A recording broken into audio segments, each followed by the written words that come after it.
laugh loud.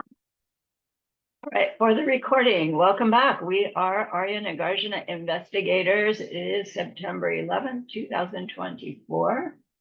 We are moving into chapter 14. Let's gather our minds here as we usually do. Please bring your attention to your breath until you hear from me again.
Now bring to mind that being who for you is a manifestation of ultimate love, ultimate compassion, ultimate wisdom.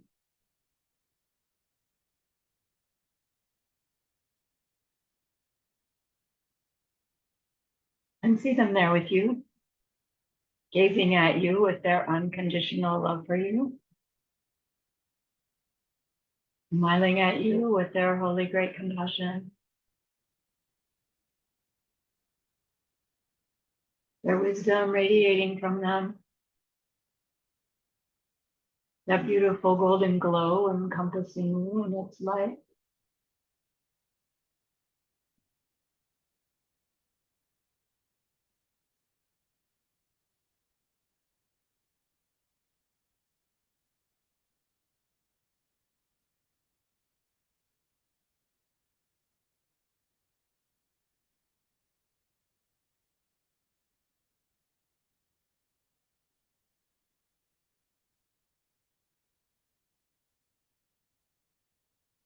And then we hear them say, bring to mind someone you know who's hurting in some way.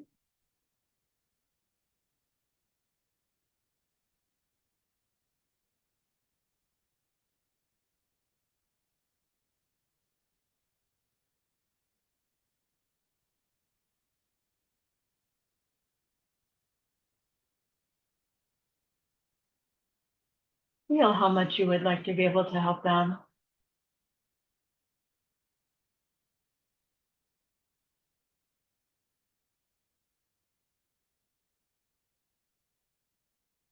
Recognize how the worldly ways we try fall short.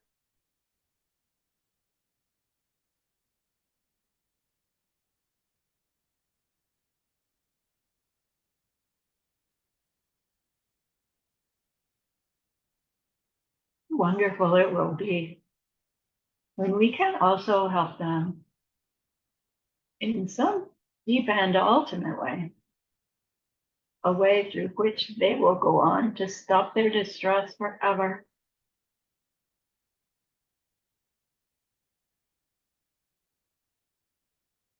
We're learning how this is possible, actually inevitable.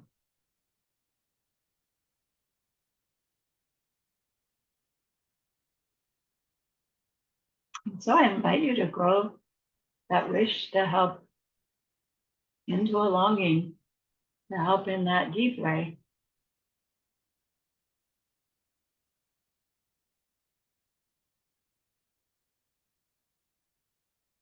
And thinking of karma and emptiness, grow that longing into an intention.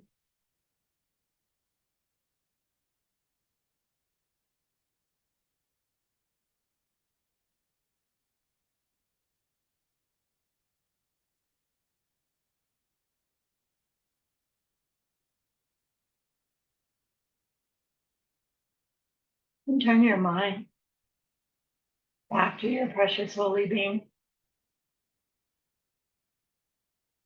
We know that they know what we need to know, what we need to learn yet, what we need to do yet, to become the one who can help this other in this deep and ultimate way. And so we ask them, please teach us that.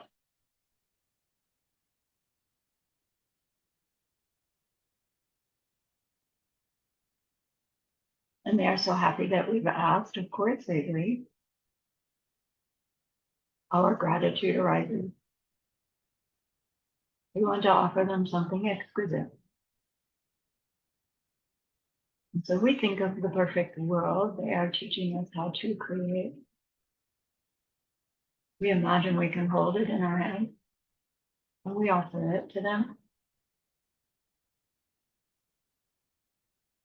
following it with the promise to practice what they teach us, using our refuge prayer to make our pledge.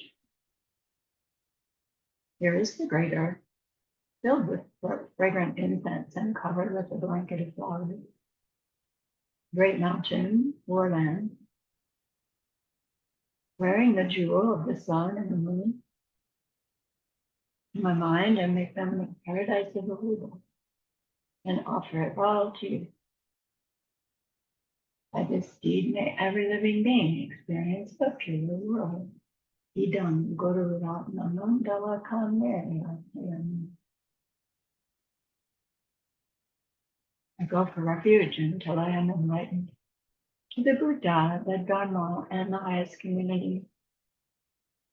The merit that we do in this investigation and the rest, may we reach Buddhahood for the sake of every living being. I go for refuge until I am enlightened to the Buddha, the Dharma, and the highest community. To the merit that we do in sharing this investigation and the rest, may we reach Buddhahood for the sake of every living being. I go for refuge until I am enlightened to the Buddha, the Dharma, and the highest community.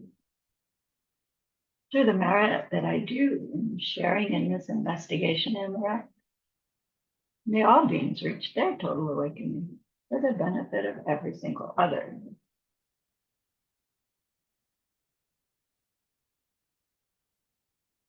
All right.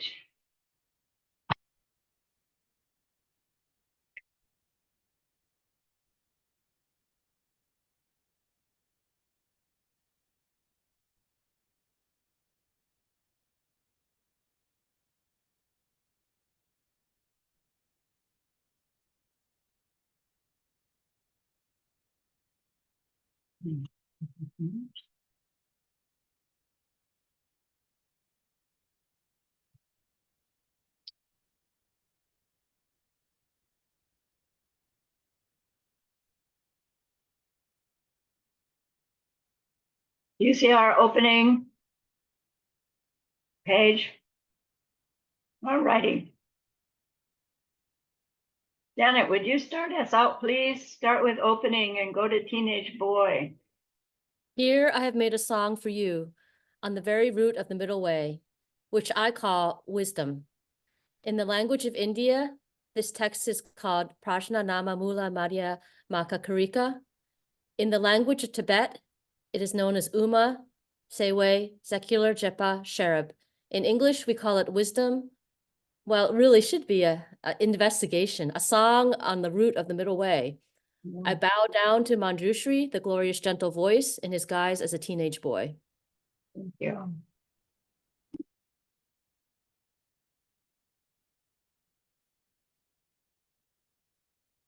Kong, would you give us 1.1, please?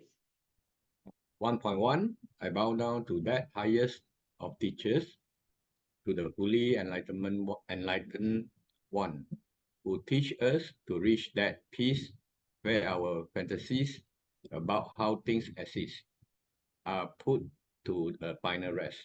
I bow to the one who taught us that things happen in dependence. Nothing ends and nothing begins. Nothing stops, but nothing's ever lasts forever. Nothing comes and nothing goes. No two things are different, nor are any two the same. That's all getting more familiar, isn't it? Do you remember when we first started studying? What?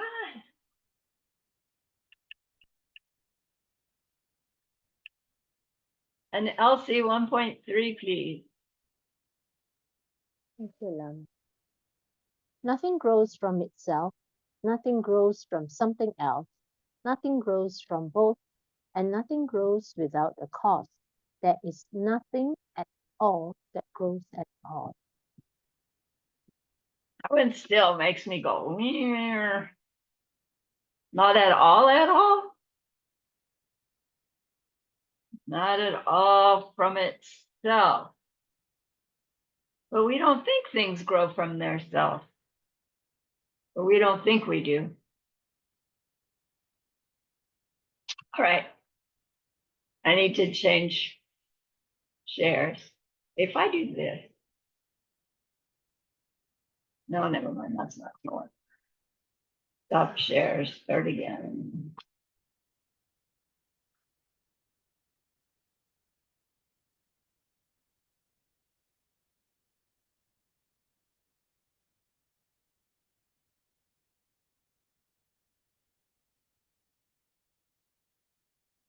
Now do you see chapter 14?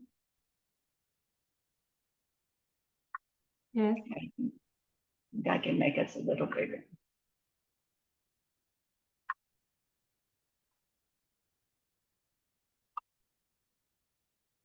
So this is Lama Christie's translation again. And when I sat down to delve into it,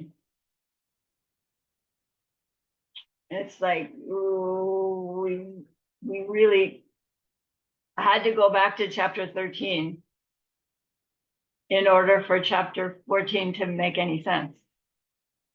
And so again, we've been trying to follow this sequence of the chapters and recognize how each chapter is addressing a way in which our ignorant mind has listened to and agreed with the chapter previous, heard the conclusion.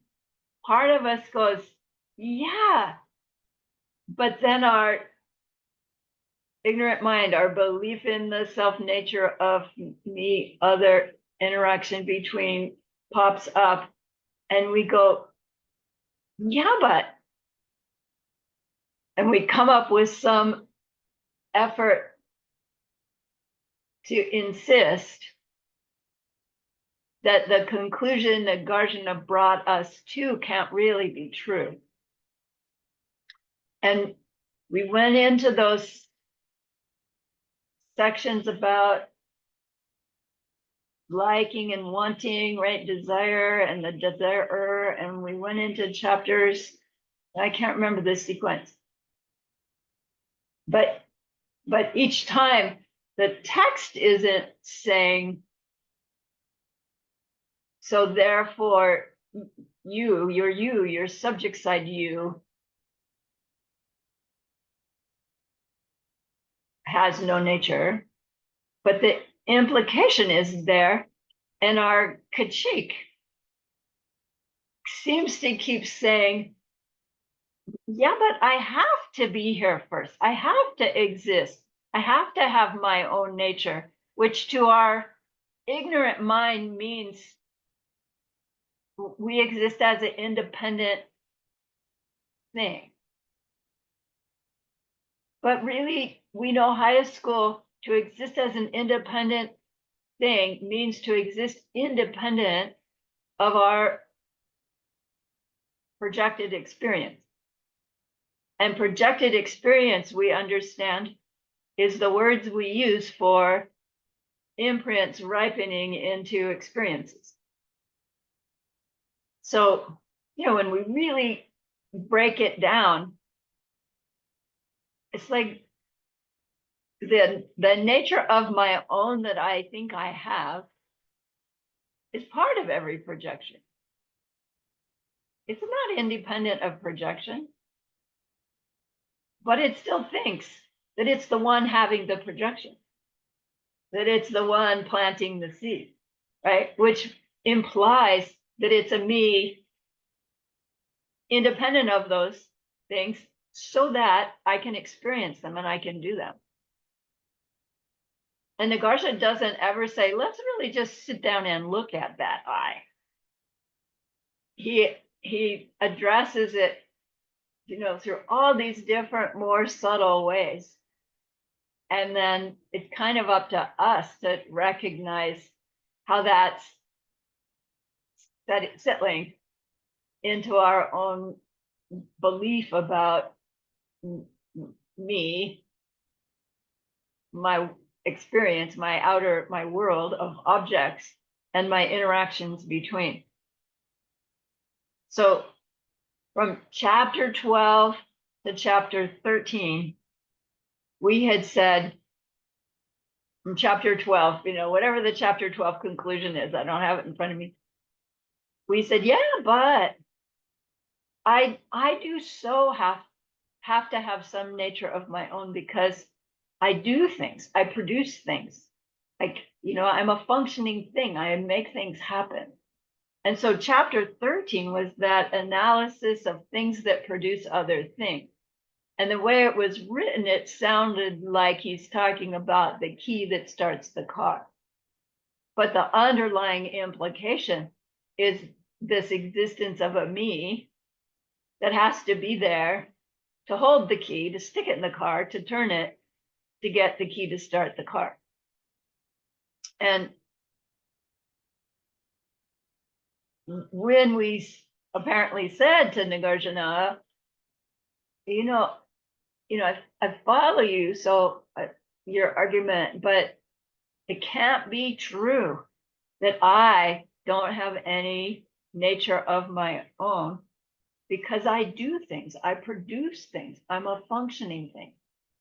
And so then chapter 13, his opening verse of chapter 13, if you recall, is, as the conqueror has stated, anything which misleads us is to be called deceptive.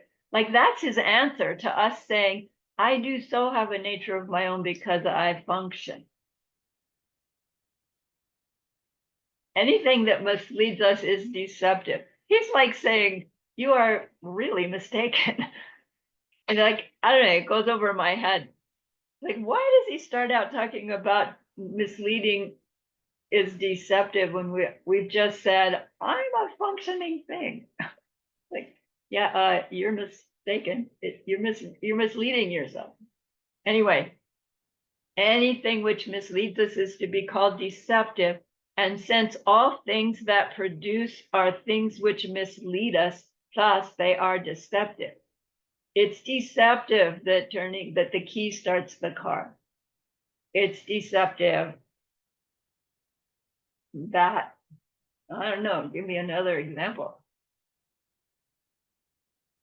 Watering the ficus tree is what keeps the ficus tree alive, right? It's misleading that, Janet.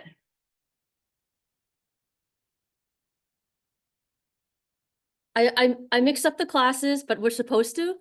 So on ACI 13, the example of a debate question, which is wrong, that you're starting with, is emptiness is a functioning thing. Yeah, that's a good one. So you're saying emptiness is a changing thing.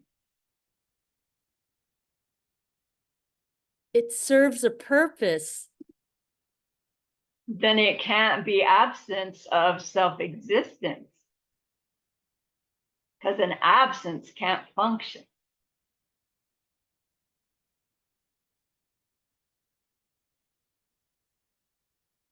So no need to see emptiness.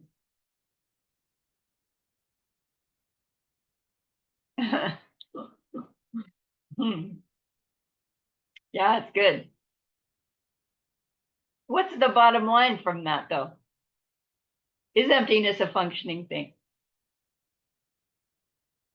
No. According to the lower schools, they believe that emptiness serves a function, it's a lower thing, but to the higher schools, no, emptiness is of itself, it's inherent. But you know, in our world, it's this world of where you make money and you exist, and if you don't, you don't. We only want to recognize things that are functioning things. We can't Right. comprehend that something would be a non-functioning thing because then it's useless. It has Right. no purpose. Exactly. You're pointing out a really important distinction between schools up through mind only, where something that functions has to be real. Something that functions has to have some nature of its own in order to do what it does. Like, I don't know about you, but I love that level, right? Mind only school is really helpful because you don't, they say it's silly to say something that functions has no nature.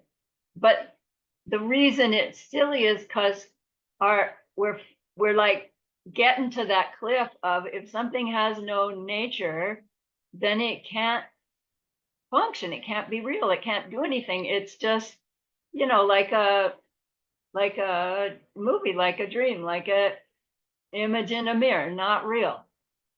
And the the push into the higher schools is finding some way to convince ourselves first intellectually and then experientially that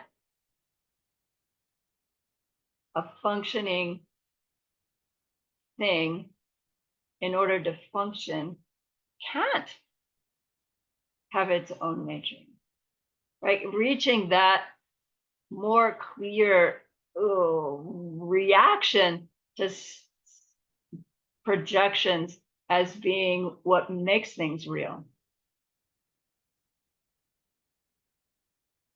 Projection, everything we've ever experienced has always been projected result of past imprint. But they've also always been stained with the belief that they have some identity in them. I have some identity in me. So every projection's been mistaken, but it's always been projection. So when we're finally like recognizing, oh, the mistake is I've never understood that everything around me is projection. And then we go, oh, that answers everything. But until we get there, it's like projection, you mean everything's not real? When the conclusion will be the opposite. Oh, projection. I don't think I'm conveying what I mean here. Well, so chapter 13 was talking about how we establish that things are misleading us. And so his second verse was, if something is misleading us, what can mislead the deception? If every projection that can arise is colored with the misunderstanding, how do we ever use a malfunctioning awareness to come to a new conclusion? It really does seem like we're stuck in our ignorance. But then Lord Buddha taught emptiness. So then chapter 12 goes on to say how we investigated a functioning thing couldn't have its own essential nature because in doing its function, it changes. But he's skillful. He said those functioning things, they can't have their own nature because they appear to change. Which when we say that, it's like, well, they appear to change, which means they don't really change. But that's not the correct conclusion from they appear to change. Because when we say they appear to change, it means we're projecting them doing functioning things.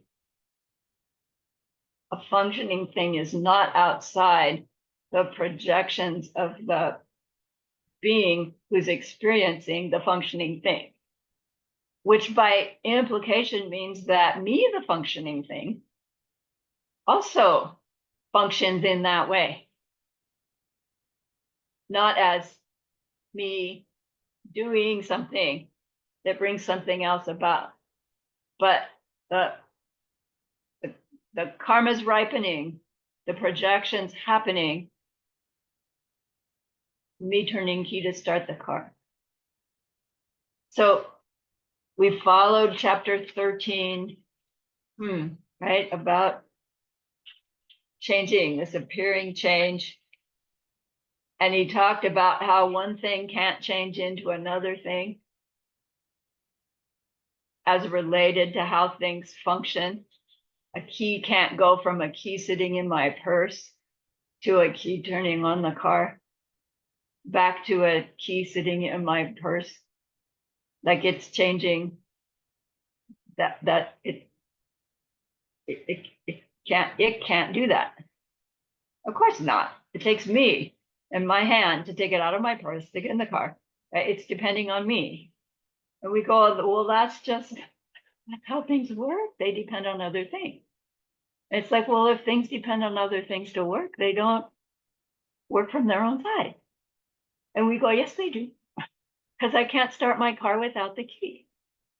Right? I'm sure I would expect Nagarjuna is, like him hitting his head against a brick wall talking to me. Come on, get with the program, son. So we went into that thing about milk and yogurt. If things function, then milk becomes yogurt. And we go, yeah, see, milk does become yogurt.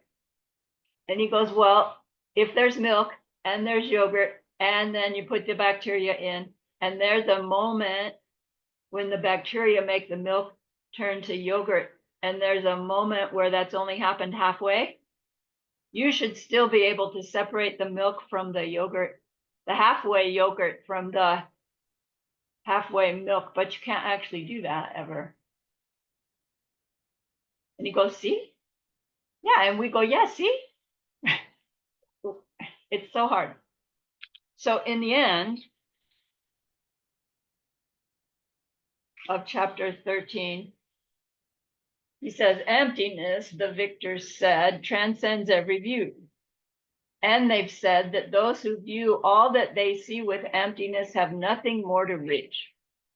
So hopefully we've followed chapter 13 with, less of this refusal to agree and come to that conclusion is, oh man, if I could just know the emptiness of every experience that I'm having,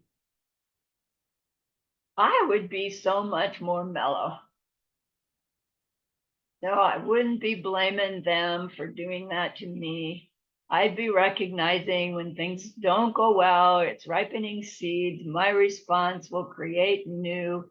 Let's just fix it going forward, and I'll do the best I can. But our mind, our Mr. Kachik, was okay. But when I apply all that to myself, me as the produced thing, and I say, oh, then really my me really does lack any nature, a part of me still goes, no, that can't be. That can't be. Still, because I experience things, right? It's still about doing something. But now chapter 14 is about our experiences. Arya Nagarjuna, it can't be true that I don't exist because I'm experiencing right now. I have to be here to experience something, don't I? Right? Is Nagarjuna saying we don't exist? No, not at all.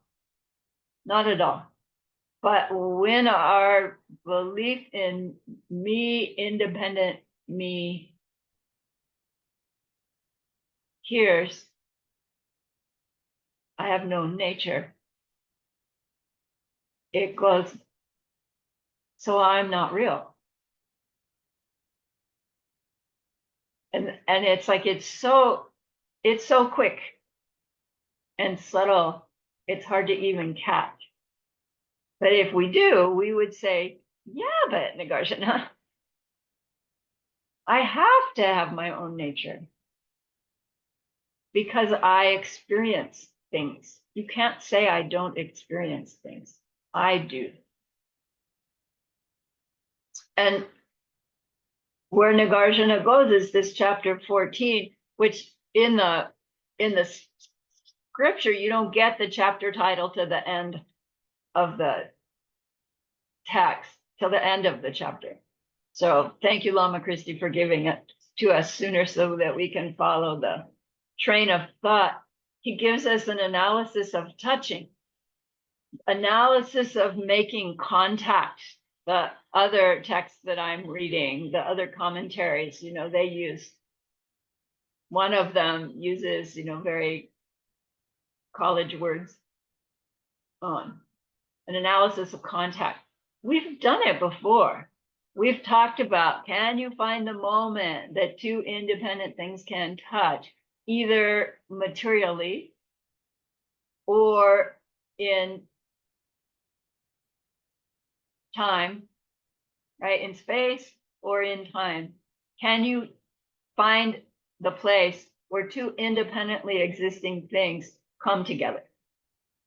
And we're insisting that there has to be a me with some nature of my own in order to interact with others. That's where 13 goes to 14. And again, he doesn't say, let's look at that you that you think exists independent of your projections. He says, let's look at where one independently existing thing can touch a second independently existing thing to make a third thing come about. Okay? In order for the key to start the car, the key has to touch the whatever you put the key into, and it has to trigger the ignition when you turn it. They have to touch. There has to be a moment, and there has to be a physical place, or else it can't work, says our misled, deceptive awareness, me. So in chapter 14, he is actually talking about the three spheres, a subject, an object, and the interaction between, when he's going to take us through this analysis of touching. What he's really addressing is our saying, I have to be here as an independent thing so that I can do what I do. And I know that I do what I do because I do it all day long. So here goes. What I'd like to do is read through the whole chapter. It's not long. And then go back and pull it apart. It's a fun one. I'm so language impaired. I'm so in awe of translators. But when you see, I'm just thinking, oh my gosh, Lama Christie, when she was translating this, it's just wild, right? I'm thinking she and Geshe Michael had such fun with it. All right, so here goes. After that winded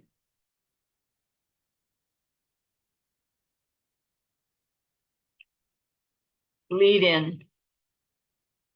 Joanna, 14.1. Thank you.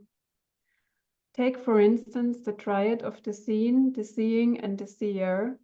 Neither all three nor any pair of them could ever touch each other. All right, I'm gonna till we get through it. Column 14.2. It is the same, for instance, of desirer, desirings, and desire. The same for the rest of the afflictions and the rest of the gateway too, for they all have these same three parts.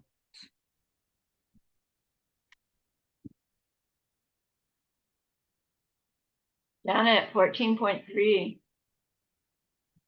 Say one thing could touch another, since it couldn't exist as an other. In that case of the seen and the rest, we can't say they make contact. Elsie. Elsie. Woohoo. Sorry. And this not only holds true in the case of the seen and the rest by themselves, but in any case where two of them are taken together, both together, it would be mistaken to say that they were separate things. Now here comes the fun part. Joanna.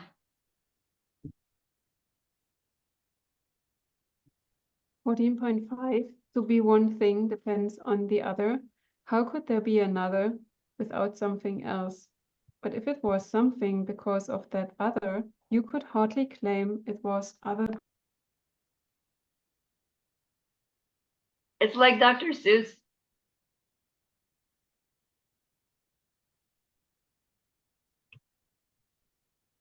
Column 14.6.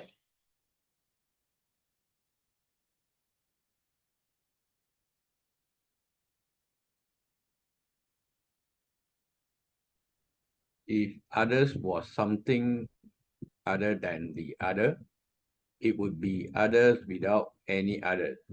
Since we can't have another without the other, it simply cannot exist. Don't you love it? Yeah. Welcome back. Janet.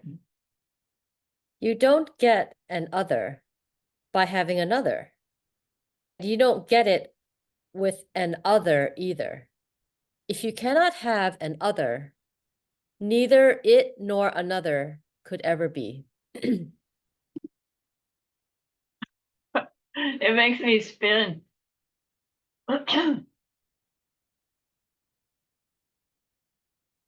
Elsie. This and that can't ever come together. One thing could never touch another, and just as touching could never be, neither toucher nor touch could ever exist.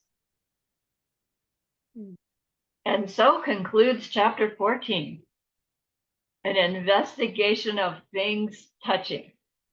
A nice, short, concise chapter. I hope we'll be on it for a long time. So just from that, what's your reaction? Yeah, Janet. I just started to watch the beginning of the chapter 14 video just to prove it was. Yeah, Before I spread it around to everyone. wise And woman. it was going into whether emptiness, the things that don't change, emptiness and space, and he was talking about emptiness. Does emptiness exist without the things that are the things, you know? Right. Of emptiness, and then you have all the stuff. So if you didn't have all the stuff, would the emptiness exist? Right. And what's the conclusion? I didn't listen to the whole thing, but Yeah. I don't know. All I gather is that we're all interrelated somehow, everything on every different level. And that if you take apart even my stupid as shit coworker, if I took her out of the picture, I wouldn't be here working my job because she picks up the shifts when we want to go on vacation and go on retreat. When I'm in retreat, she'll probably pick up my shifts. So Oh, I can't just get rid of the stuff I don't like. It doesn't work that way because we're Right. all interdependent. right. And somehow I gotta connect the dots with the emptiness because that's the whole point of the retreat. So we're Exactly. supposed to hold that object. Exactly. Really, and the way we connect with that emptiness, Geshe-la has so skillfully taught us, is where's it all coming from?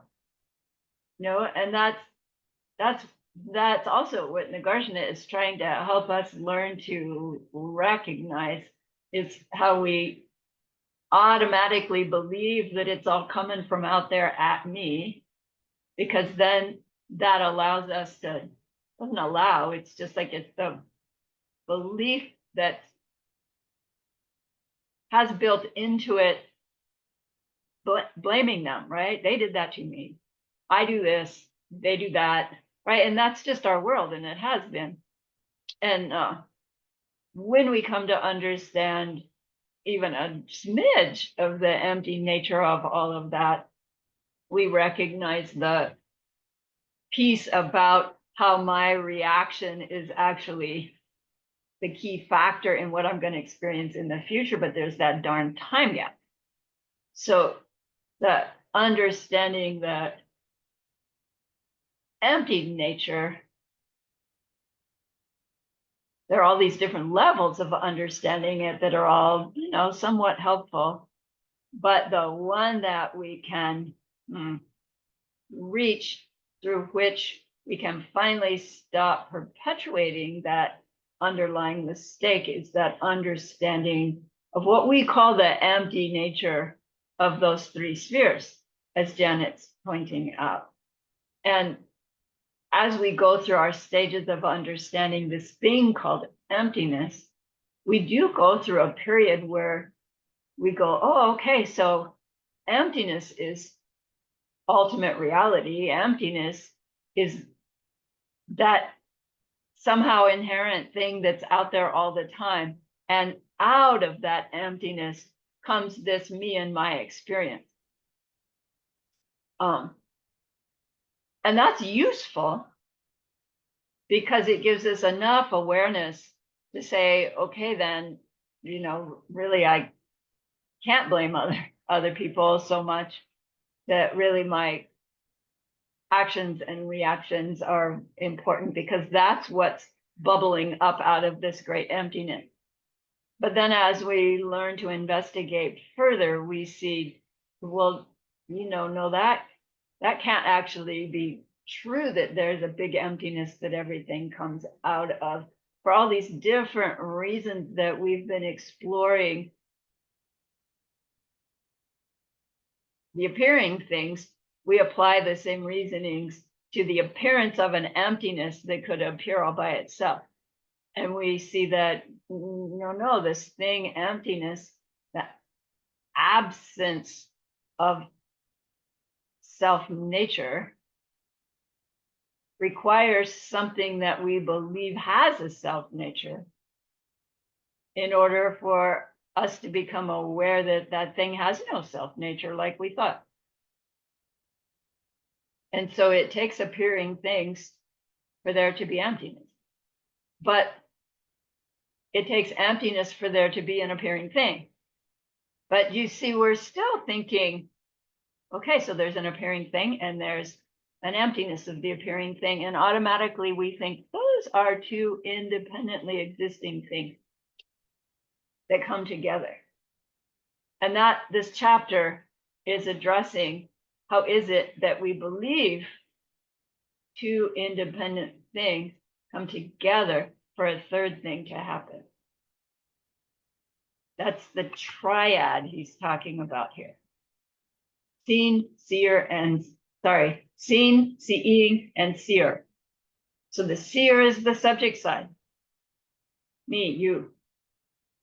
The seeing is the interaction between. So we have seer, subject side. We have the object seen, object side. And we have the interaction between them from the seer's side, the seeing happening. And then he says, we've looked at, this a little bit already. So we've come to see that you can't call yourself a seer until you're seeing something. And then you can't be seeing something without there being a subject and an object, right, interacting in this way. And then there can't be an object seen without you there seeing it. And our human experience is, let's find something new and interesting to see.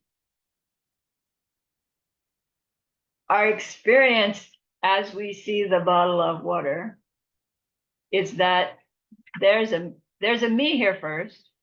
There's a you there first. You're your subject side. I'm my subject side. And then for you, this object holds up this object. And now your experience is you are seeing this water bottle. And can you feel in that experience how we're so sure that me is this independent thing, independent even of the moment of existence. I'm a me. And right now, I'm a me holding a water bottle. Right now, you're a me, right? Seeing the water bottle. And we're so sure that there's a me and a object to be seen, the water bottle, and the experience of seeing it. Can you catch that feeling that it has to be here with its own nature? Otherwise, I don't know, we'd all see something different. We do all see something different, don't we? Technically, not in the sense that you see a fly, I see a water bottle, Janet sees a tree. Not different in that way, but we all see this object differently. Not just the fact that we're all in different places, but even because your history of water bottles is different from the others' history of water bottles. I mean, I know that this was a bottle of Bai, that I like to keep it and use it because it's one of those safe plastics, as long as I don't let the water get hot. And so I keep it and use it over and over and over again. And so I have that history. Every time I see this water bottle, I don't think that, oh, Bai bottle, blah, blah, blah. But it's part of my experience of it. And that wasn't part of your experience of it until I told you. But even now, your experience is different, right? It's like every experience is unique, but in the same moment that we understand that, we're still holding, there's a water bottle there.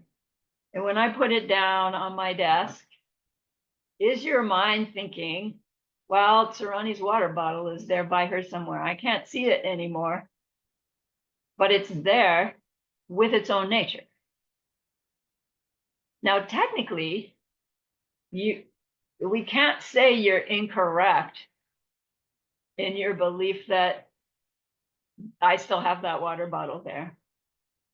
But we would have to say the water bottle that you are thinking of as being near me somewhere is right, your idea of the water bottle.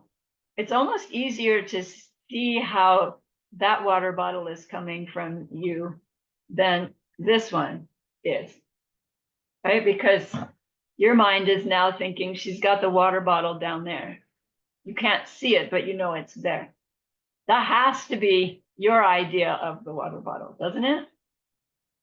Whereas this one is no, the water bottle's making me see it. You feel the difference? Is there a water bottle near me? Yes. And it's coming from your mind because you're thinking of it as being there. You can't directly see it.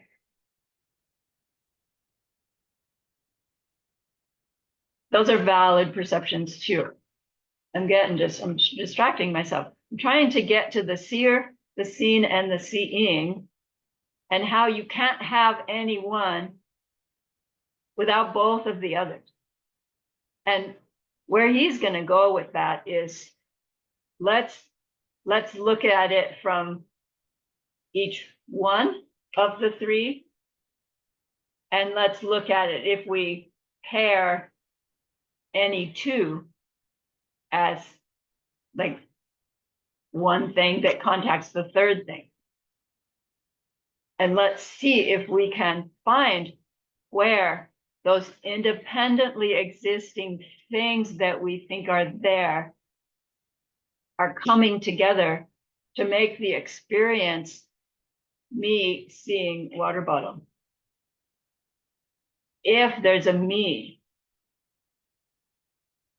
independently existing me, and a water bottle, independently existing water bottle, and a seeing the water bottle that happens as an independent experience, we should be able to find the place where they touch, right? They have to touch somewhere for this and me to come together into me seeing the water bottle. Hopefully it's like getting to be absurd. It's like they can't, it can't be happening like that. So we're going to get there. Take, for instance, the triad of the seen, the seeing, and the seer. Neither all three nor any pair of them could ever touch each other. Don't all three have to come together for the experience, me seeing water bottle? At what point does it happen? Are you ready? Watch. Are you seeing water bottle?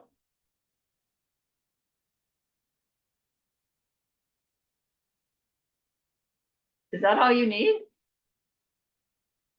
There's no water there yet. Let's do something different. Something you haven't seen. Oh, that reminds me. Wait just a minute.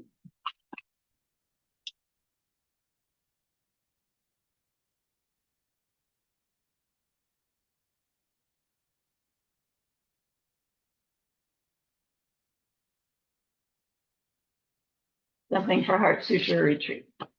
Okay, are you ready?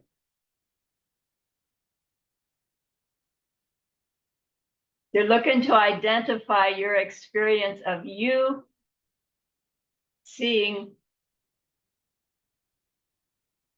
something. Ready? All right, what do you see?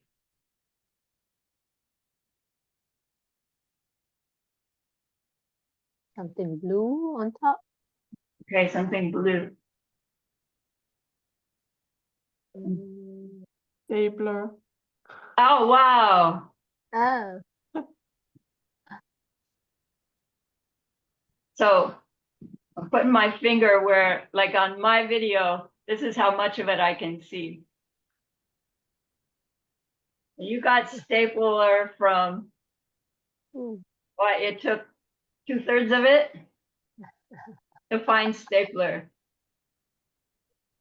All right, so if all you need to find stapler is this much of the stapler, not the whole stapler, what does that say about the object's existence, its identity? It didn't take the whole thing. You didn't need the whole thing. It's due to our prior experience, our previous objects that we've seen. Okay, so then to use this stapler, you only need 2/3 of it based on our past experience. If you only have 2/3 of the stapler, can a stapler function? No, but you only have 2/3 of it. You haven't seen the rest of it. Right? We really don't know what's behind my hand, do we? We think we do. What do you think is there? You know, the end of a stapler. The 1/3. Right, the other 1/3, right? And it's like, there it is, prove it. You knew it was there. But it But we wasn't don't know there for whether it's you. functioning or not. Right, you don't know, right? I don't know. I don't see any little stapler things inside there. Maybe it doesn't function. Maybe it's just a paperweight. And it's like, sorry, that doesn't prove anything. You're holding a stapler, you know, it's just we didn't know it before. Now we do. Now I couldn't do this same thing with you again. I'd go like this and like this, and you go, Sarani stapler, right? Because you've seen it before. And we say, well, it's only because I've seen it before. But when did it actually happen? When did you become the seer of a stapler? Are you the seer of a stapler? No. Are you the seer of a stapler? No. Are you a seer of a stapler? No. Are you a seer of a stapler? Yes.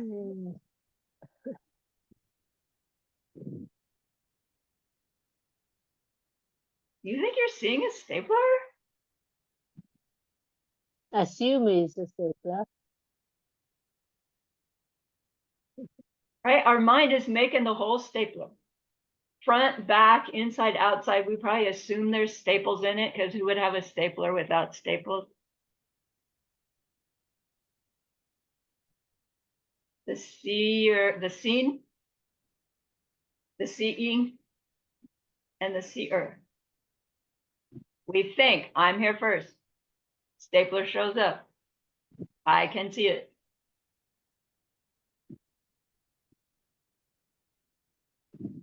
Well, then, when does it actually happen? When you see 2/3 of the stapler? No, just 2/3 the first time. Now you only need this much.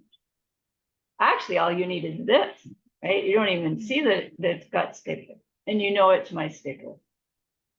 Well, is all that in the stapler? Well, if it's all just in your mind, just make the stapler. Just think about it. And the stapler should show up, right? Well, that doesn't work either. I can't see the stapler without the stapler being there. But I can't see the stapler unless I know stapler. We just showed ourselves that. It wasn't stapler. And then it became stapler. So then what about the seer? Right? We think we're a seer even before we see the object. Right, because I'm seeing other objects, so I'm a seer. I'm a general purpose seer because I'm seeing anything. We did that one before, didn't we? Do we say I'm a seer when I'm not seeing? Right? Like technically we would say yeah, right? Because I have eyes and I usually see, even if I close my eyes, I still call myself a seer. But you're not seeing anything, says Nagarjuna. You're not a seer unless you're seeing something. And then technically, we're not a seer, we're a seer of staples. We're a seer of whatever we're seeing. It's not that when I'm seeing something, I'm this independent seer. It's like I'm a seer of something. Because you can't be a seer without seeing something.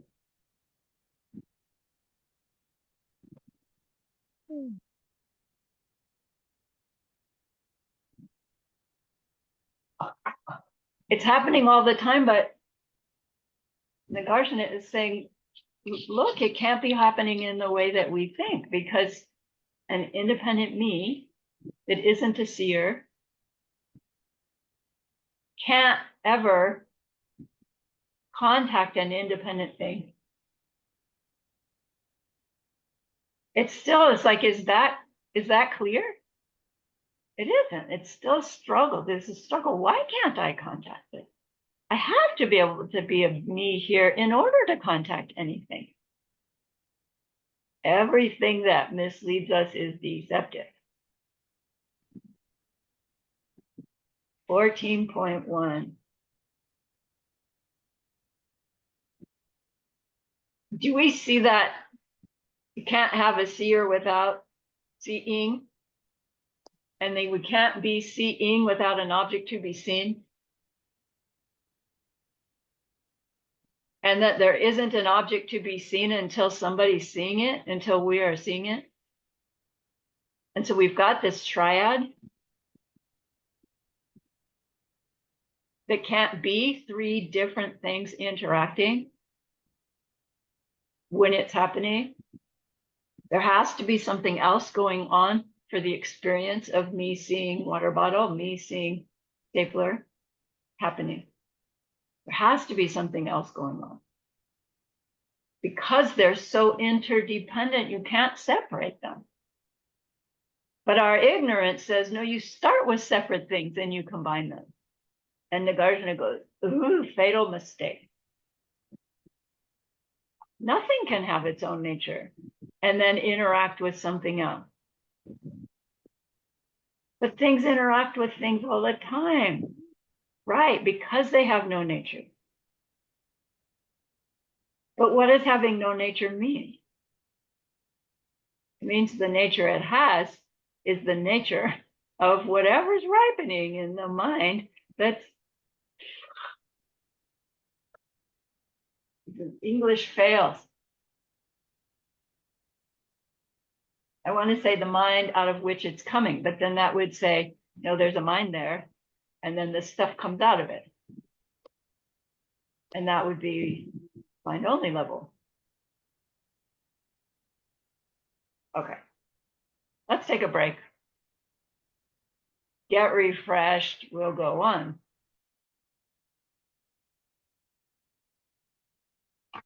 I will pause the recording. No, I will stop share in order to pause the recording. Why do you have to do that? Alrighty.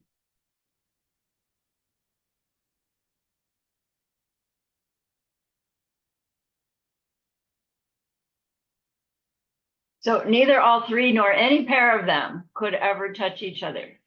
We just talked about all three. Any given one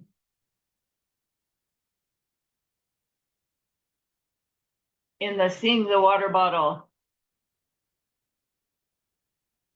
can't be happening independent of the seeing the water bottle. But what about any pair of them? Meaning if you combine two with the third, is that what it takes? If it doesn't take all three coming together, which two coming together interacting with the third makes it? So there's combination here that we should look at, he's implying. If we have seer, seen, and seeing, what are the combinations? That's the seen and seeing and the seer is one combination. Is it the seer that contacts this one thing that's seen and seeing? It's like, that doesn't make any sense at all, right? The object doesn't make this, the object and the seeing are not one thing. Are they? No. What's the other combination? The seer and seeing, and then the object. So the seer seeing makes the object seen. Uh-oh. That one feels right, doesn't it? That's what it takes. The seer seeing is one thing. And then that can contact the object seen to make the seeing the water bottle happen. How would we investigate that to see if that's true? The seer seeing one thing. And then the water bottle being what this one thing contacts in order for the experience, me seeing water bottle. How would you investigate that? The me seeing one thing. It means me seeing is happening all the time, right? The me seeing would be me seeing regardless of water bottle. Still, it's like, yeah, I'm doing that, right? Because me seeing is seeing whatever's going on. And then I turn it on to the thing called water bottle. And now the me seeing is seeing water bottle. But why is that? Why can that not be right?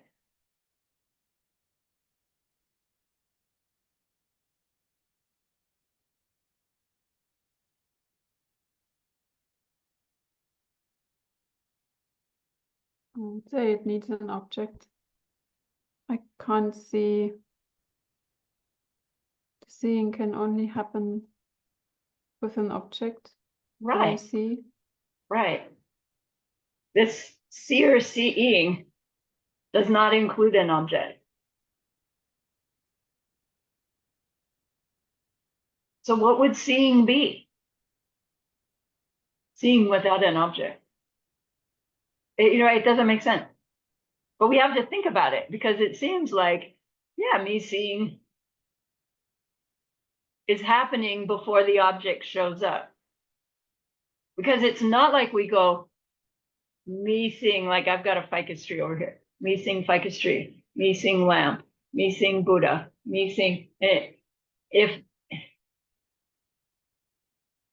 that was happening the way we, like, because as these independent factors, then it would be like, do you remember when you used to have a slide projector that you had to put the little thing in, push the thing in front of the light and it would show, and then your other one was here and you pushed it the other way. There was some time where there was kind of blank, right? This one's gone, but that one's not in there yet, and you push it in.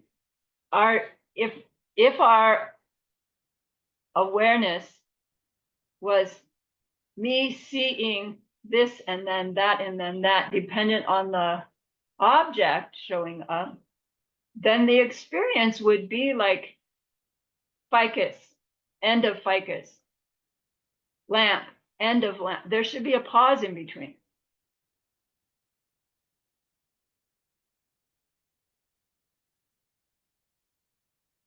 Are there pauses between karmic seeds ripening?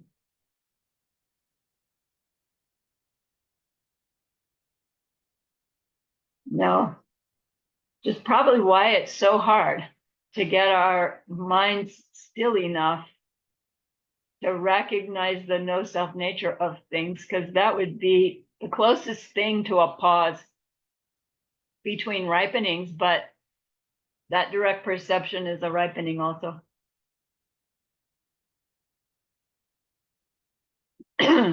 Which means it's a functioning thing.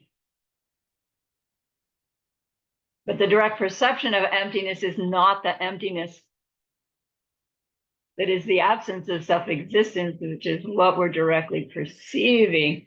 Anyway, that's the end of that argument. Is it's not emptiness that functions in any way whatsoever, but it's the perceiving of emptiness that is critical to the end of suffering. So seer and seeing one thing in order to see an object. That one's a little slippery. What's the third combination? Seen and seeing, seer and seeing. The seer and the seen, subject and object, as one thing that makes the seeing happening.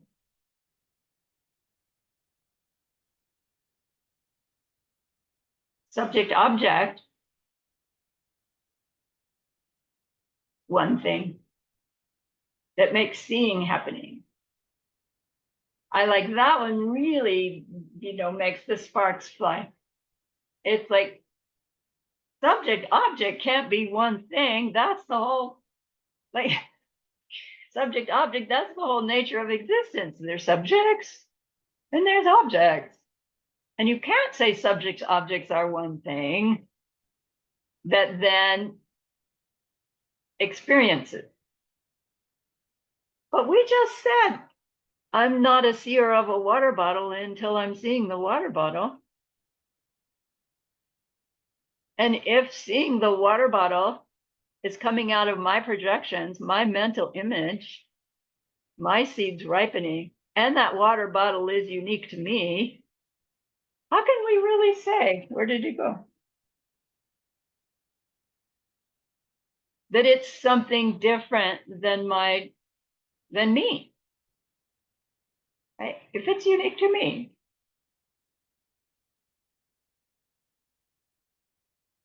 How can it be different from me if it's unique to me?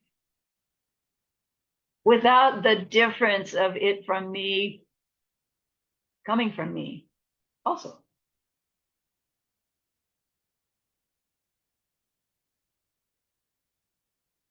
Subject object, one thing,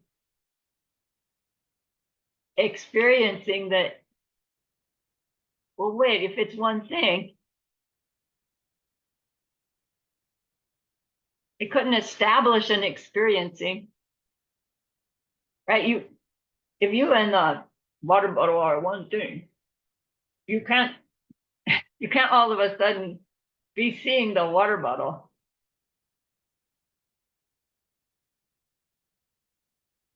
And yet it takes me and water bottle unique to me, for me to see this water bottle, doesn't it?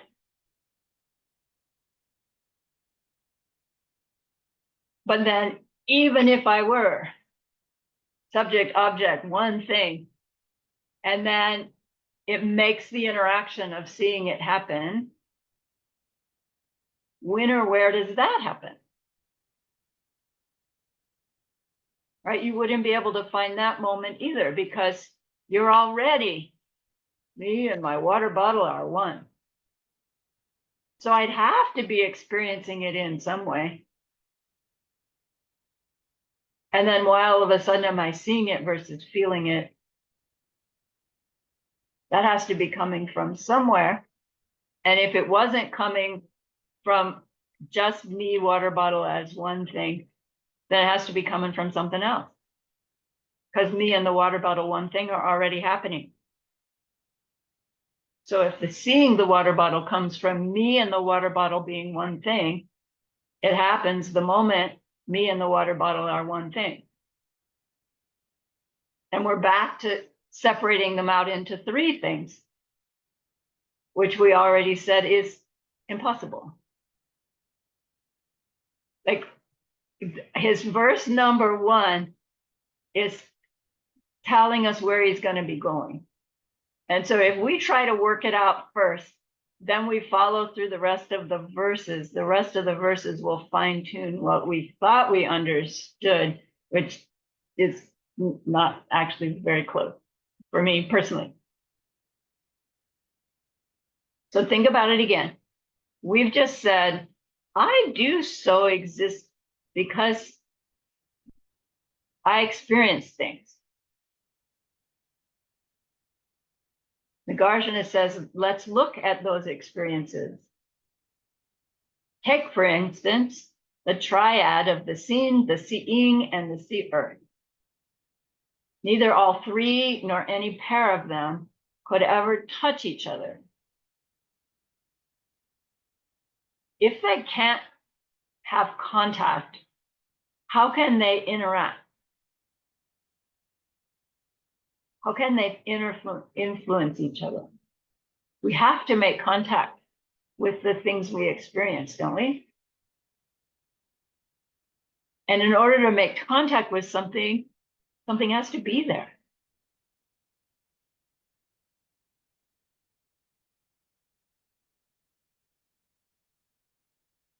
But Nagarjuna is reminding us they can't be there the way we believe they are, as in them, from them.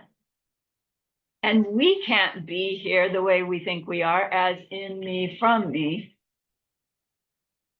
because the me not seeing a water bottle is different than the me seeing the water bottle. I have changed, dependent upon seeing the water bottle.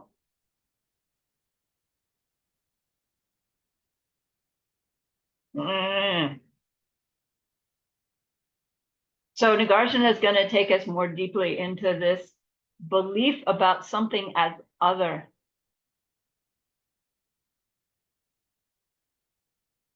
So when you think of the word other, can you describe what that means?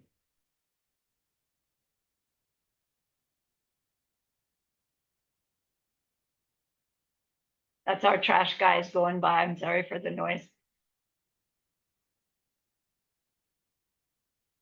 Hooray for trash guys. What does other mean? It's hard, isn't it? I mean, we could look it up in the dictionary. I didn't. I should have. Like we all know. But can you verbalize? Without using the word other? Let's see.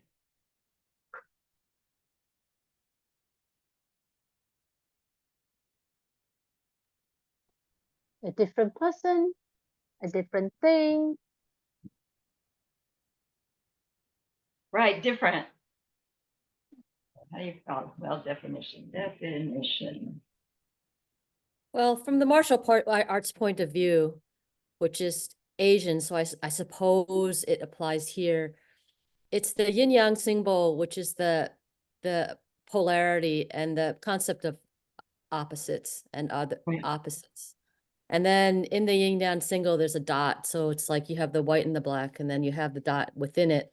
Right. Because things go from, well, at least in the I Ching, things go from one opposite to the other opposite, that when it's full, it automatically goes to the other. So you never, if you have something that's really full, it's really not full because it's automatically going to the other.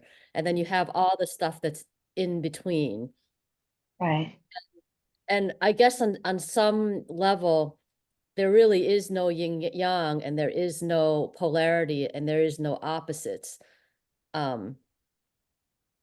But that's the concept in a martial arts point of view, is to see the opportunities and at least notice that it's going on.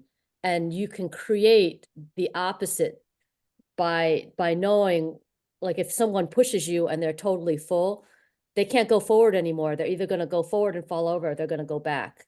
So that kind of transition moment is an opportunity for you to put someone in a bad position and take advantage of them.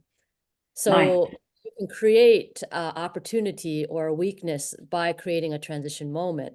And then in the yin yang symbol, it's when it's totally white, totally black, but there's that little dot and it's going to go the other way. But really, you don't know what way it's going to go. And that person can fake you out, and they could not be totally full. So the Right. truth is you just don't really know. You just Right. think you know. Perfect.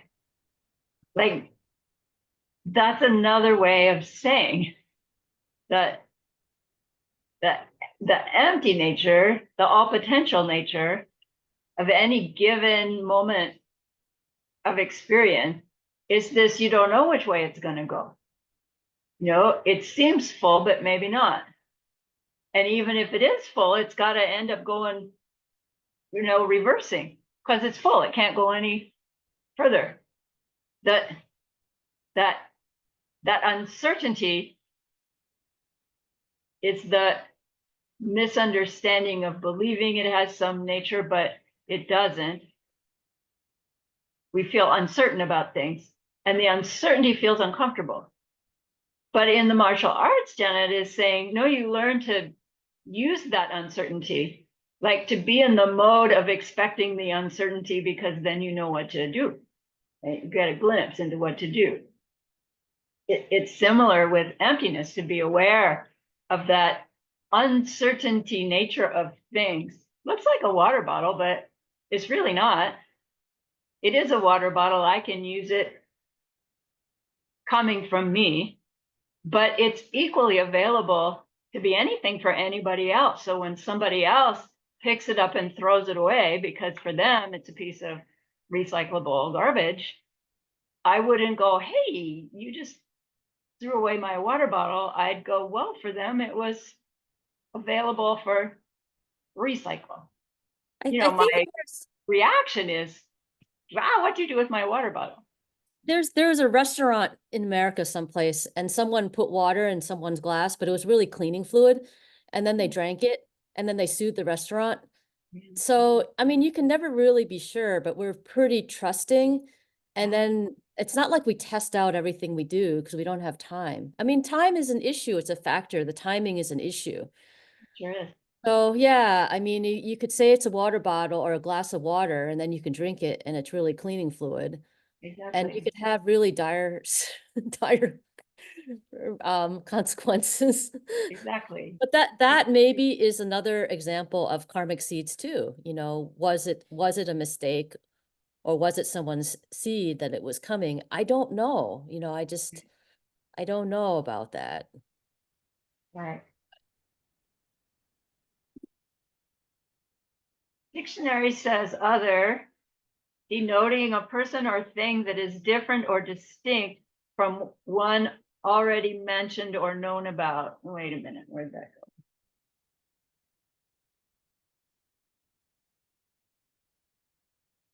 A person or thing that's different or distinct from one already mentioned or known about. Second, a further or additional person or thing of the type already mentioned. So you can have another that's different, and you can have another that's the same as the other, right? I can have 3 water bottles, and there's still other water bottles, or I can have water bottles and spray bottle, right? And these are still other. Joanna. Would it also include every change? Like, somehow I'm missing the interaction part. And I was just thinking it's not only things and people, it's also every change that is happening that kind of Yeah, represents other also. right, right, right. So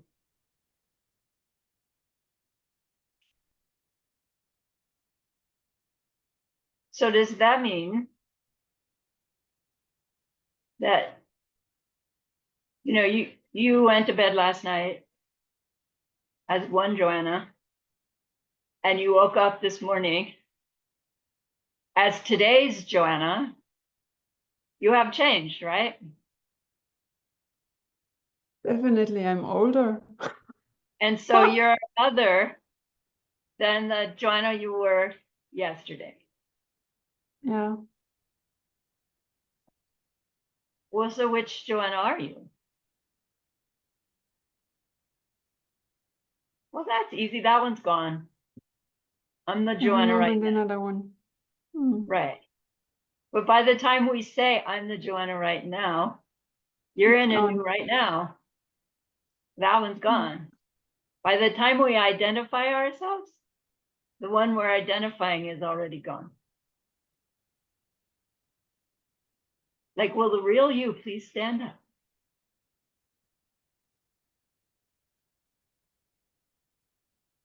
Well, how do you go past your meds from a real you, please stand up, to not there?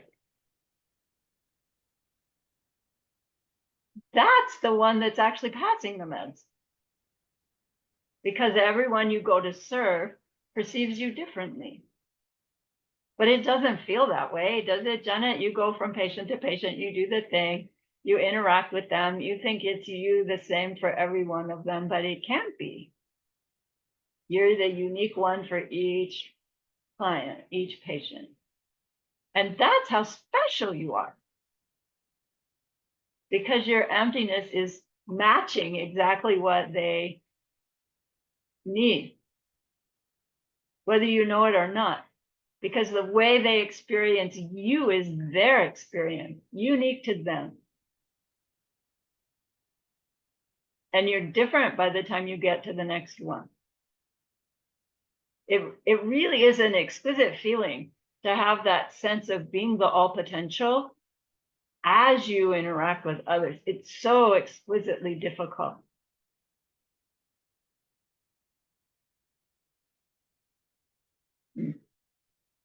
That's not part of this chapter. We're trying to explore the other, the me, the other, and the interaction between. But in order to explore the other, we have to really be able to recognize the other that we believe is there so that we can go to see whether it's there like that, right? We're doing the gotcha of other in this chapter. Other. Because when we can really get clear on this automatic experience of me, independent, interacting with all these other things that are out there on their own, and show ourselves more clearly that that scenario is impossible. It's happening constantly, and it's impossible to be happening in the way we believe it's happening. We're back to that, the words, trying to clarify, why is it impossible?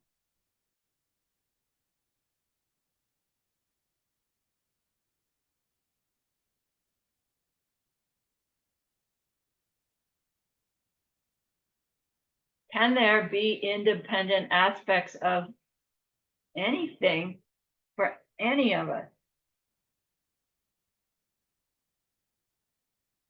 So if we can take just any one experience, like seeing the water bottle, and deeply explore what we believe is happening, look at that from all those different combinations to show us that, nope, can't be happening like that, but it is happening. It has to be happening unique to my experience of it happening. And no other way than that. That will help us clarify what we mean by the emptiness of the three spheres.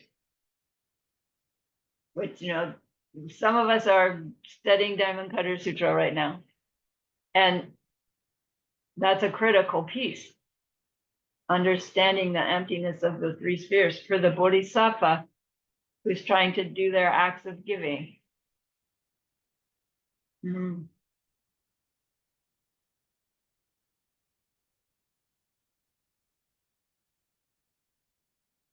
don't know why he doesn't call this chapter the analysis of other. Right? Remember, it's the analysis of touching. Because in order for one thing to touch another thing, they have to be two separate things that come together. Yeah? Well, if there's no such thing as another, You know, here's me, here's other. But here's other, who's now subject side, and here's me, now I'm the other. Well, how can I be subject side and other side at the same time? Well, we are all the time, right? I'm other for you. You're other for me. No, you're subject side. You can't be subject and other at the same time.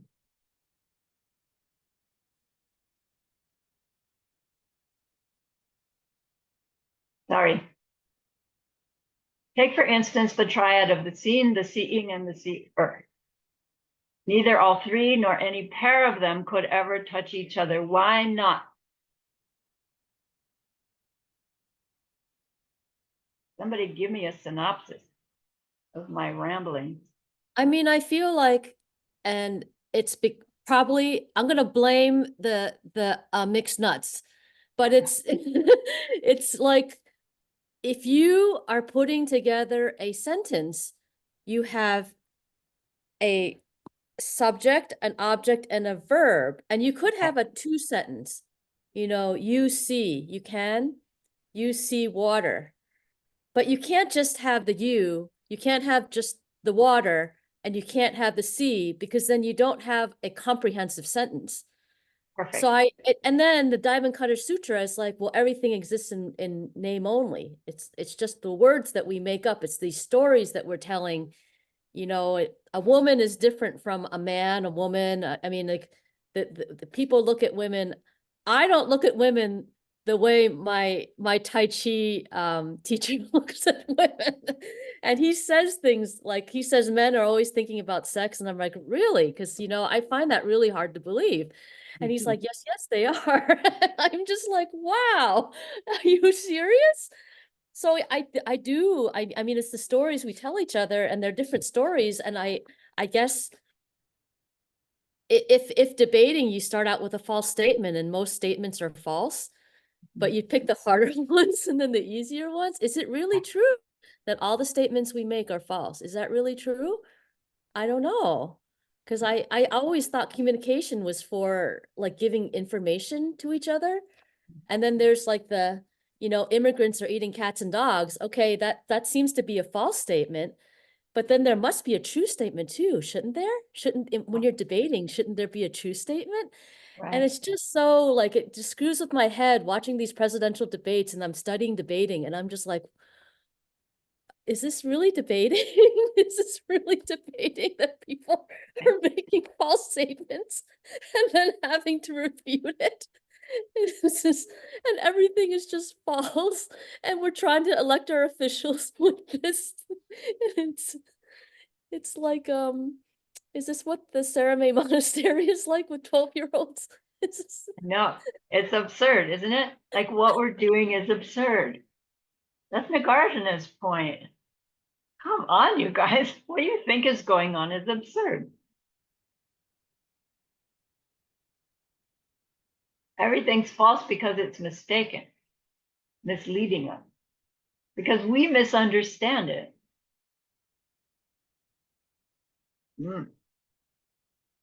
But then we want to pick apart the really false statements, like immigrants are eating cats and dogs, your pets.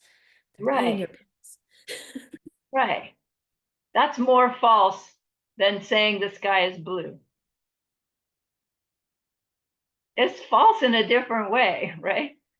Equally false in that we can't hear it if it's not coming out of our seed. The sky can't be blue if it's not coming out of our seed. And if we're not aware of that, then anything we are aware of is false, misleading us.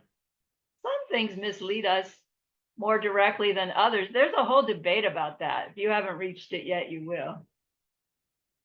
Because we say there are things that are really false, and then there are things that are only false in this intellectual way. And Nagarjuna would say, no, actually, they're all false. All mistaken. Yeah, don't get lost, right? Don't fall off the cliff of, oh, so nothing exists at all, so nothing matters. That why we see the water bottle the way we do, why your opponent is full or not full, why? the why of everything, not the how, but the why, is unique to my experience. To me, that helps a lot, because unique to my experience, a current experience is a result. I guess first we need to really establish that for ourselves, that every current experience is a result of a cause. And then from that, say, well, what I'm trying to blame as the cause for my result is the other that's doing that to me right now. That's the mistaken cause of the result of my experience. And as we're learning about how, where results really come from, similar from something before, etc., we go, oh, the result that I'm having is unique to me. The cause had to have been unique to me. That means the cause has to be something that I created. How do we create causes? I guess we kind of have to buy the party line. What we perceive ourselves thinking, doing, saying towards other, once that makes the imprint, that does its thing, reaches the threshold, brings about me experiencing other in this way. And then we interact, plant more. Me interacting with other in this way. And this process happening is this triad that he's talking about. So if the whole cause of every result of every experience that we have is some imprint that we make, and imprints are made by way of seeing me think, do, say something towards other, our understanding of other becomes really critical, doesn't it? Because it's by way of our perception of the other that we make the imprints that perpetuate our existence, our experience. So then we would say, well, do Buddhas experience other? And that's a long story. Yes, they do, but not in the wrong way.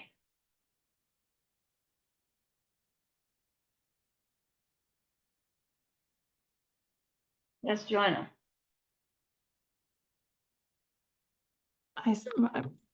I'm just trying to figure out where my wrong thinking comes, because somehow I feel it's again and again it's the same discussion that we are having all the time. And then also here, it's for me, when you were asking for the synopsis, it was just like all the discussions that we had before. So where's the real me, or where's the moment in time where they touch, or the moment they physically have contact, and you never get it. And Right.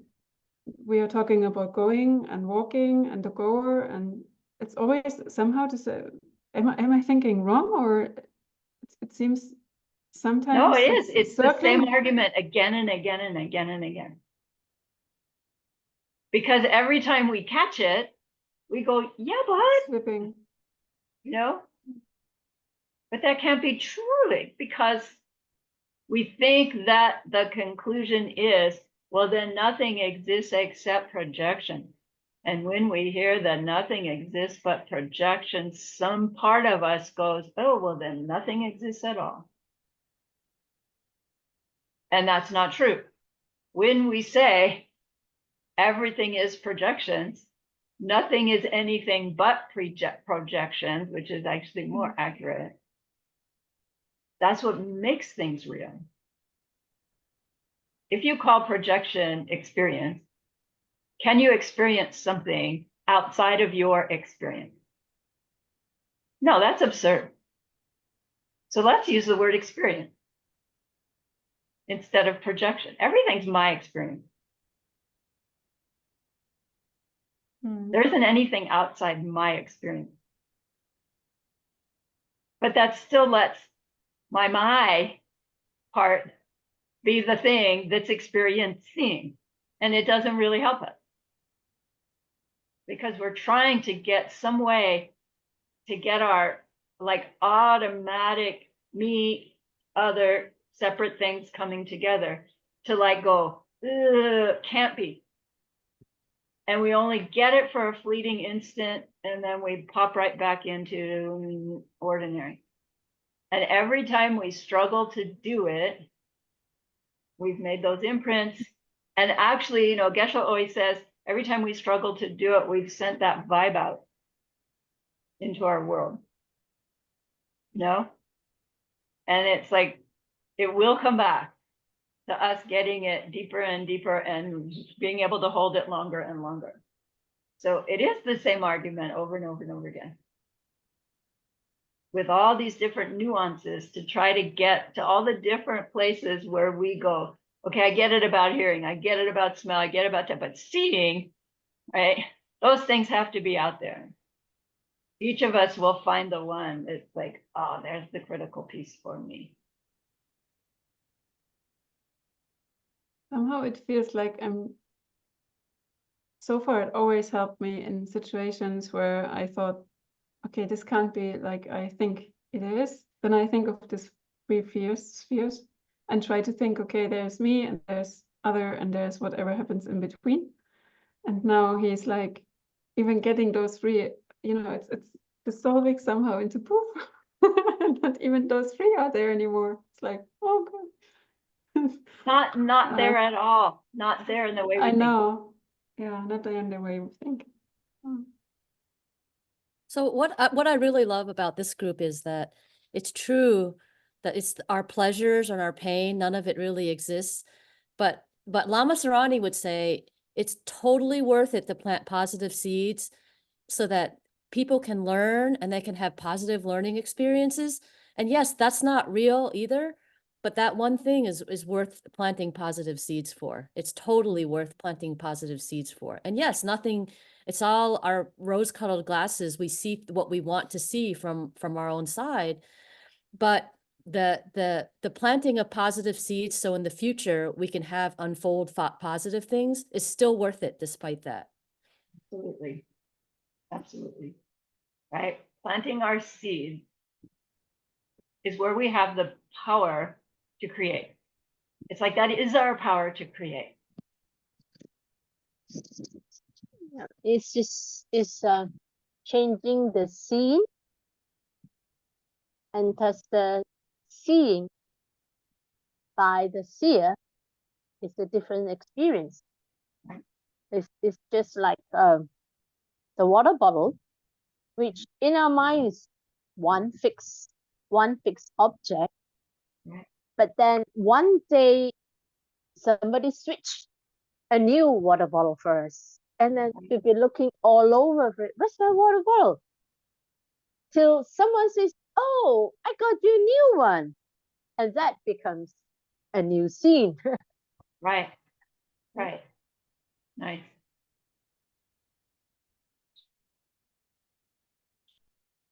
Yeah, so as Jenna points out, plant those kindness seeds to make a more pleasant future for everybody. Plant them in such a way that that more pleasant future includes the wisdom of why to plant kind seed. Taking that into, all experiences, even the really unpleasant ones, again, is where we use our power of creation.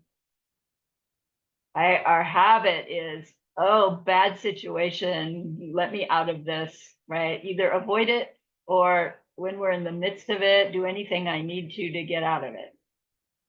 And hopefully we're training ourselves that to do anything I need to get out of the unpleasant will be choosing amongst different kinds of kindnesses to get out of it. And our habit is, no, anything it takes to get out of this unpleasantness versus what kindness would it take? Whatever we do in the moment does not make the unpleasantness stop. If it appears to, it can appear to, but it doesn't do it on its own. So why not just be kind, even if we believe kindness will never stop a unpleasant situation? Although that's a really wrong belief. Because kindness is the only thing that will stop an unpleasant situation. Nothing works in the moment to do what we think it does. So why not be kind in the face of unpleasantness? Because being unkind doesn't work either. It just plants more unkind. But it's so hard in the midst of somebody yelling at you or somebody not doing their job, and so you have to make up for it. It's so hard not to, right? And just that is enough to make more of it. Yes, Janet, I interrupted you.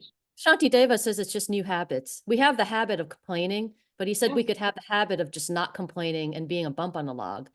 Right. So we have the habits we have for whatever reasons, and he's suggesting that we have different habits that will create positive seeds for positive outcomes, but that may not happen in this lifetime. But Sure. you know, if you want it to be proved, you can prove it. And if you're going by faith, you can go by faith. But it's the direction of the teacher that is instructing us to take this habit to be positive and to try to generate positive things in the next life. Right. And his premise is because everybody just wants to be happy, right? Nobody wants suffering. It's like not the bug, not the gnat, not the nastiest boss in the world. They just all appear to be mistaken in where they believe their happiness comes from. So then if we have a glimpse of where happiness really does come from, you know, we can show by example that you can in fact be nice to somebody who's being nasty to you. Tough, really tough.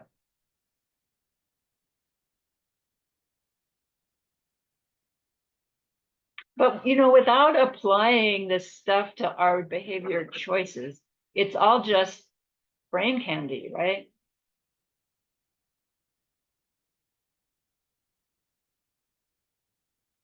You mean it's a mental object? Meaning it's just playing with words and, you know, it's not, if we don't use our growing understanding of karma and emptiness to choose to make karmas that we want to experience in the future, then there's really no point in studying all this stuff.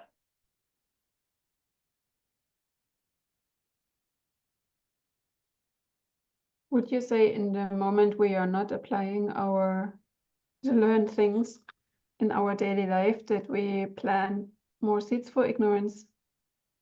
Yeah, I would say that.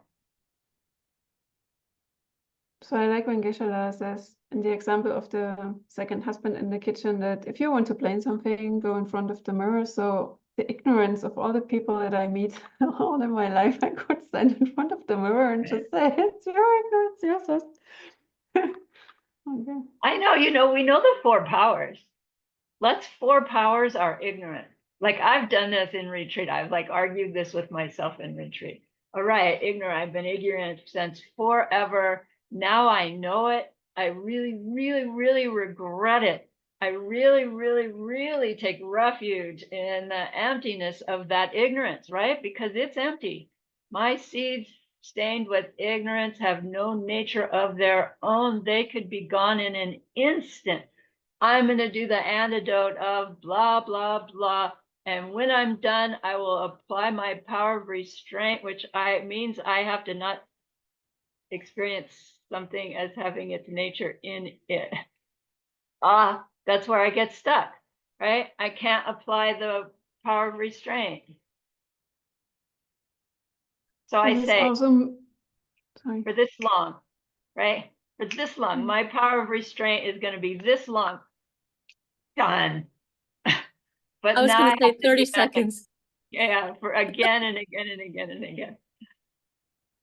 But then it's really misleading because we have like one of the antidotes for everything that we do wrong is think about emptiness or listen to a class or whatever, but you can do this forever and still not change your behavior. So it's just planting ignorance. If we're thinking of emptiness ignorantly, it is planting ignorance. If we're thinking of emptiness as a thing that exists from itself, in itself, emptiness doesn't help us. Yeah, but all the lower schools, I mean, they have a different kind of understanding, and even though they apply the things, they are still planting ignorance. Yeah. I mean, I do. Right. Right, that's highest schools, like state is like lower schools don't really help. But that's right. I'm hearing myself say that and I'm misinterpreting it because Buddha taught them all and they taught for the capacity and people are working at their capacity and that is helping. But it's not the ultimate way for anybody to end their suffering, but it steps along the path. You know, if you have a ladder to your goal, you can't just go from ground to the top of the ladder. You have to go up rung by rung. In martial arts, if you push someone hard, people will say, "Oh, that's a bad push. You pushed hard." So the high level players are they're punging, they're deflecting with an expansion. And I would say I don't meet too many people that just do the higher level. They usually go through the hard pushes first. And if they do go to the high level, they usually have a background in some other martial arts. And then they're able to pick it up more quickly. So you don't start with that everything's empty. I think if you did, you probably in some past life, you Right. had learned the lower schools. And Right. I'm okay being in a small vehicle and not being in a big vehicle, but man, I know I can help more people if I had a bigger vehicle, but I know I'm in a small vehicle and that's just the way it is. Yeah. And that seed's ripening and those seeds will be shifting this life, next life, another life, right? They will shift because seeds grow. And the fact that you're studying the Mahayana, you're planting those seeds, they will grow.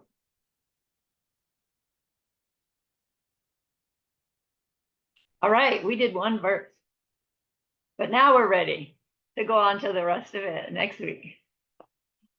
Hopefully next week. So remember that being we wanted to be able to help at the beginning of class. Our struggle to grasp these nuances will sooner or later influence them in such a way that they will go on to stop their distress forever. And that's such an extraordinary good news that please be happy with yourself. And think of this goodness like a beautiful glowing gemstone that you can hold in your hands. Recall your own precious holy guide. See how happy they are with you.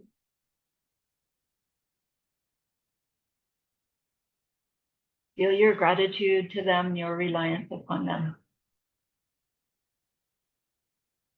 Ask them to please stay close, to continue to guide you, inspire you, help you, and then offer them this gemstone of goodness. See them accept it and bless it. And then carry it with them right back into your heart. See them there, feel them there.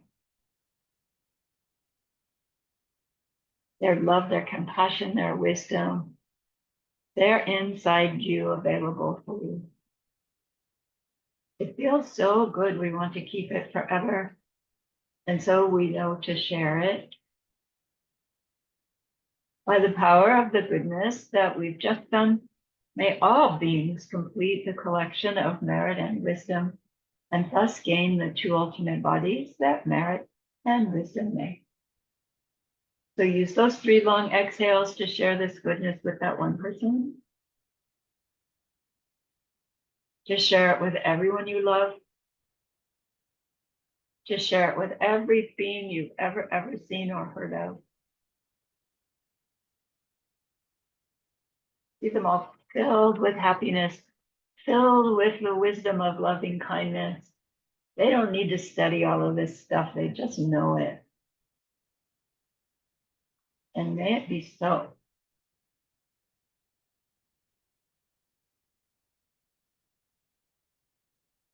All right. Thank you so much. I'm sorry I dominated the investigation today, but now we've got the background, right? So see you next Wednesday. Thank you, teacher. Bye-bye. Thank you, teacher. Bye-bye.